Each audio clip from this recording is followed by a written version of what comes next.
और कई लोग तो 2013 की भी बात कर रहे हैं, अनुराग ढांडा, जब एक सिटिंग मुख्यमंत्री शीला दीक्षित को हरा करके आप सत्ता पे काबिज हुए थे, और अब देखिए समय का चक्र जो है घूम करके फिर वहीं पहुंच गया है। सिटिंग मुख्यमंत्री तो जीत गई हैं, पर जो मुख्यमंत्री चेहरा थे अरविंद केजरीवाल, उसी सीट से, नई दिल्ली के सीट से आज हार गए और सत्ता भी आपके हाथ से चली गई।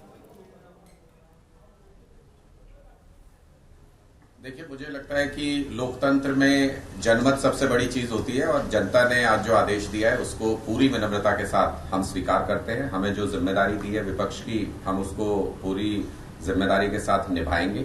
मुझे लगता है कि बहुत क्लोज कॉन्टेस्ट था नई दिल्ली की सीट पे भी, और लगभग 10 सीटों पर बहुत क्लोज कॉन्टेस्ट था जहां 1000 वोट से कम से अंतर से हम हारे हैं। और अगर वोट प्रतिशत देखें तो मैं बिल्कुल सहमत हूं जो अभी कह रहे थे कि बहुत ज्यादा हमारा कोर वोटर खिसक गया है, ऐसा नहीं है। लेकिन निश्चित तौर पे बहुत हमें वोट परसेंटेज में नुकसान हुआ है, सीटों में नुकसान हुआ है। उसको एनालाइज करने की जरूरत है, इंट्रोस्पेक्ट करने की जरूरत है। हम उस पर काम करेंगे, कहां हमारी कमियां रही उसके ऊपर जरूर काम किया जाएगा। और हमको जितना मौका मिला 10 साल हमने दिल्ली के लिए अच्छा काम करने का प्रयास किया। अब बारी भारतीय जनता पार्टी की है, उनको शुभकामनाएं कि उन्होंने जो लोगों की उम्मीदें जो जगाई हैं, जो जिस तरीके के उन्होंने वादे किए उनको वो पूरा करें। वजह क्या रही? जो विपक्ष का रोल है हम उसको अदा करेंगे। अगर आपका कोर वोटर आपके साथ ही रहा तो फिर आज के नतीजे की वजह क्या है? देखिए, मैं निश्चित तौर पर उसको हमको एनालाइज करना पड़ेगा कि क्या वोटर सप्रेस हुआ, क्या हमारा वोटर निकल नहीं पाया। क्योंकि संख्या में भी अगर आप देखें, परसेंटेज के साथ साथ अगर संख्या में भी देखें तो काफी पिछली बार से वोट हमको कम मिला है दिल्ली के अंदर। तो उसको एनालाइज करेंगे, उसको इंट्रोस्पेक्ट करेंगे कि क्या कारण रहा। क्योंकि हम सिंपल किसी पार्टी के खिलाफ तो ये चुनाव लड़ नहीं रहे थे। ये बहुत कॉम्प्लिकेटेड चुनाव था जिसमें सारी एजेंसी, सारा इंफ्रास्ट्रक्चर, सब कुछ हमारे खिलाफ लगा हुआ था और उन सारी स्थितियों में हम ये चुनाव लड़ रहे थे।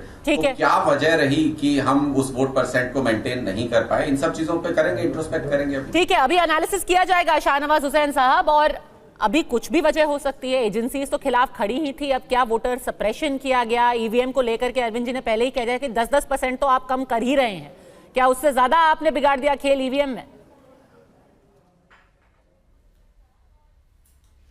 नहीं, देखिए, अब इनकी भी मजबूरी है, क्या बोलेंगे क्या नहीं बोलेंगे, क्योंकि 48 और 22 का आंकड़ा आपके स्क्रीन पर इनको दिख रहा है।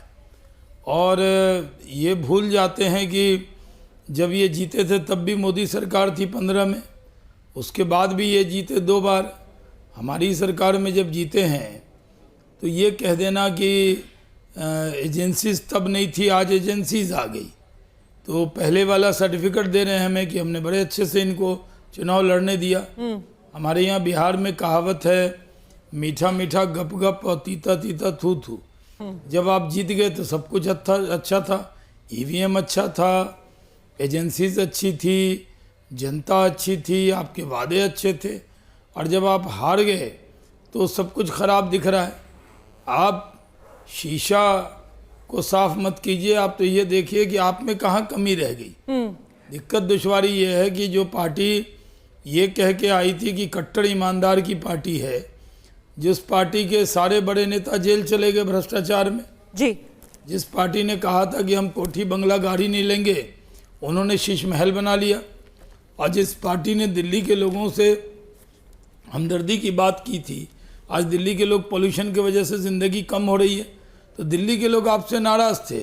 और ये सही कहा गया, यशवंत जी कह रहे थे या कोई और साथी ने कहा कि इस बार जो बजट भी आया मिडिल क्लास में, ठीक है, अच्छा संदेश गया। ठीक है, तो नाराजगी तो थी, साथ में आपने थोड़ा एक स्वीट पिल भी दी है बजट की। जी, ये एनालिसिस तो होती रहेगी कि क्या वजह है, आईने में सब लोग देखेंगे।